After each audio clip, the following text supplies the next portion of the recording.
71 সালে যুদ্ধ হওয়ার পর 53 বছর লালন করছেন ভণ্ডামি করে, মানে যুদ্ধের চেতনা লালন করছেন। এই যুদ্ধের চেতনা লালন করে জিয়াউর রহমানের খেতাব কেড়ে নিছেন। কথার কথা বলছি, কথার কথা না, সত্য। তাহলে 71 সালে ঘটনা 53 বছর লালন করতে পারলে এই দেশে যে লোক জুলাই চেতনা 53 মাসও লালন করবে না, সে তো এই দেশের নাগরিক না। 53 বছরও বলছি না, 53 মাস। 71-এর সময় আমাকে মারছিল কারা? আমাদের শত্রুপক্ষ। আর 24 সালে মারছে কে?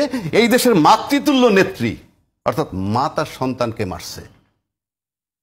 মা তার সন্তানকে মারছে। এটা যারা হজম করতে পারে এবং এটাকে তারা ডিনাই করে যাদের বক্তব্যের মাধ্যমে, তাদেরকে এরা বিশ্বাস করবে কেন? সুতরাং you are to clean ensure it, যেটা আইনের ভিত্তি আগে দিতে হবে, তারপরে আবার আরেকটা ধাপ। যে বললেন যে তাদেরকে বিশ্বাস করছে, এই যে মাতা যে সন্তানকে হত্যা করেছে, হ্যাঁ, তার পক্ষ কেউ নিয়েছে বাংলাদেশ? এই যে নিচ্ছে কে নেয় না সেটা প্রশ্নটা কইরা আপনি বেকায়দা করলেন। আমার না আপনার আমি জানি না। আপনি যে লোকের তারাই দিলেন ক্ষমতার থেকে, হ্যাঁ, সেই তো একজন প্রেসিডেন্ট নিয়োগ দিছিল যিনি এখনো আছেন। তাহলে যে চলে গেল, যাকে তারাই দিলেন, সে যাকে চুজ করছিল, সে কি ফেরেশতা চুজ করছিল না তার খাচ্যতর লোক? তাকে যখন সরাইতে গেল তখন বললেন, যারা দায়িত্বশীল লোক বলল সাংবিধানিক সংকট হবে, তখন তো এই ছাত্ররা মনে করছে এটা জুলাই বিরোধী চেতনা।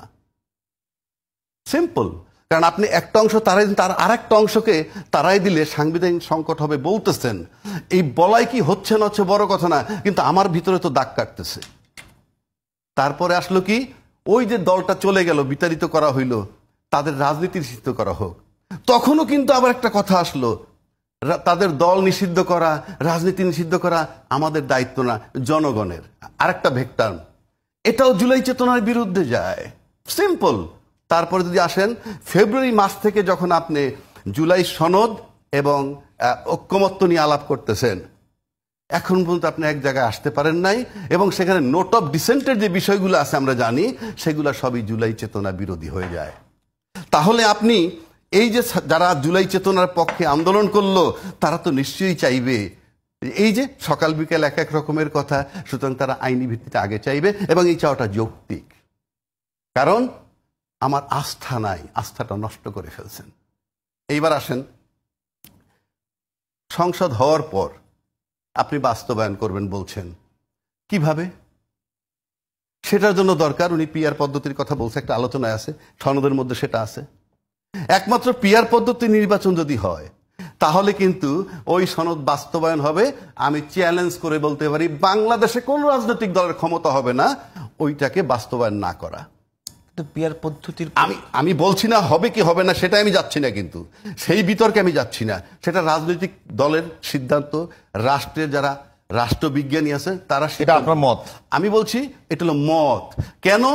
তখন সেখানে এমন একটা সরকার হবে এবং একটা শক্ত বিরোধী দল হবে, এবং সরকার যে হবেন সে নিশ্চিত থাকেন 2/3 মেজরিটি পাবে না। আর 2/3 মেজরিটি যদি না পায়, তাহলে জুলাই সনদ বাস্তবায়ন করার জন্য সে যদি ইন্টারেস্টেড নাও হয়, অন্য একটা পক্ষ যখন বলবে এটা বাস্তবায়ন করো, তাহলে তোমার সরকার থেকে আমি অনাস্থা আনবো, বাধ্য হবে।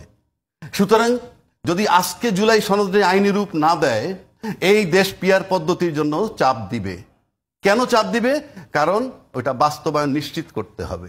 এবং পিআর পদ্ধতিতে যদি আপনি পার্লামেন্টে যান, আমি আর চ্যালেঞ্জ করে দিচ্ছি, বাংলাদেশে কোনো রাজনীতিকদেরকে এটারে বাস্তবায়ন না করে, আইনের সংবিধানে সংযোজন না করে পারবে না। জুলাই সনদ যদি বাস্তবায়ন হয়ে যায়, হ্যাঁ, সেক্ষেত্রে জুলাই সনদের ভিতরেই আছে যে উচ্চ কক্ষে পিআর পদ্ধতি হবে, নিম্ন কক্ষে নয়। ওটা পরে আপনি উচ্চ কক্ষে পিআর পদ্ধতি, সেটা তো আপনি নির্বাচন করে যাওয়ার পর। না, আমি আপনাকে না, আমি ওইটা নিয়ে আমি চ্যালেঞ্জ করছি না, আমি ফর্মুলা দিচ্ছি। এটা কি এমন না, আপনি এখন যদি আইনরূপ না দেন, আমি বলছি যে আইনরূপ দিলাম, এখন যদি এইটাকে জুলাই সনদের আইনি ভিত্তি না দেন, দিলাম আইনি ভিত্তি, হ্যাঁ, আমি একটু আলোচনা করেন, আইনি ভিত্তি দিলাম, দেওয়ার পরে এখন বাংলাদেশের সংসদ কয় কক্ষ বিশিষ্ট? এখন তো এক কক্ষ, তখন তো দ্বিকক্ষ হবে।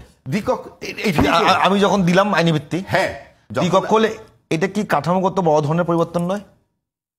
সে তো ভিন্ন কথা, সে তো আপনি সনদ নিয়ে অ্যাপ্রুভাল নিয়ে তখন তোমার নির্বাচন আর করতে পারবো না, তখন তো গণভোট লাগবে আপনাকে। না না, আমি বলছি এটা একটু বুঝিয়ে দেবেন। বলছি এটার আইনি ভিত্তিটা হলো আপনি একটা সুন্দর গেজেট নোটিফিকেশন তৈরি করবেন, করলাম, গেজেট নোটিফিকেশন দিয়ে এইটা এখানে সংযোজন করতে হবে এবং এটার কোনো পরিবর্তন চলবে না, এটা অ্যাপ্রুভাল দিতে হবে এবং এইটা এইভাবে রাখতে হবে। এইটুকু হলো চ্যালেঞ্জ, আর কোনো চ্যালেঞ্জ নাই। এখন আসেন, এখানে আরো কথা আছে, এটা নিয়ে আরো আলাপ হইতেছে যে যারা যারা স্বাক্ষর করবে তারা যদি আপনি পিআর পদ্ধতি ছাড়া তো সব সংসদেও যাইতে পারবে না। পিআর পদ্ধতি যদি নির্বাচন না হয় তাহলে তো সংসদেও তারা যাইতে পারবে না। আর পিআর পদ্ধতি হলে সব প্রতিনিধি যাবে।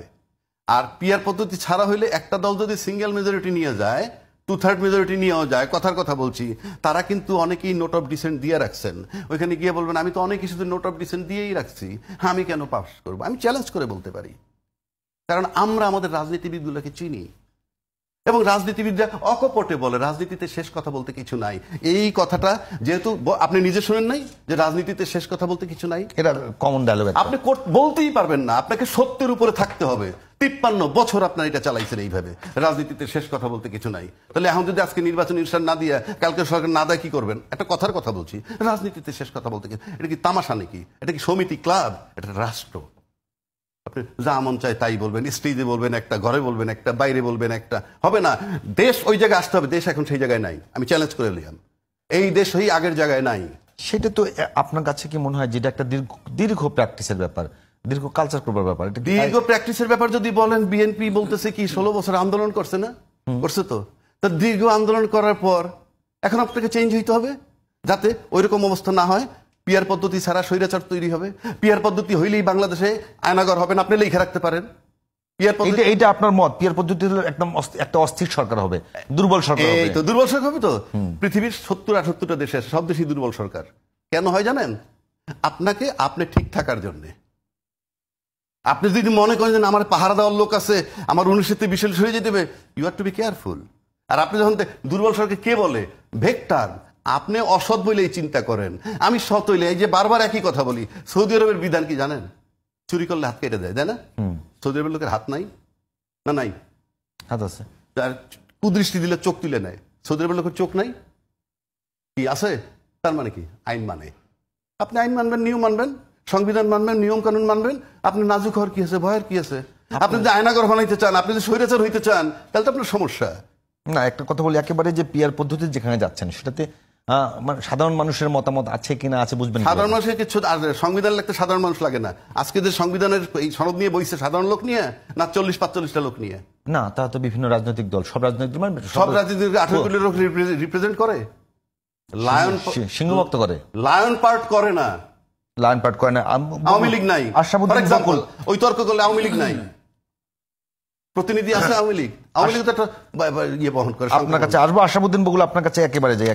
বিষয়টা হলো এরকম যে রাজ্জাকি ভাই কিন্তু একটা ইঙ্গিত করছে যে বিএনপির এখন পর্যন্ত রাষ্ট্রপতি নিয়ে, জুলাই অভ্যুত্থান নিয়ে, জুলাই সনদ নিয়ে যে প্রশ্নগুলো, তাতে করে বিএনপির আচরণটা জুলাই চেতনার পক্ষে নয়।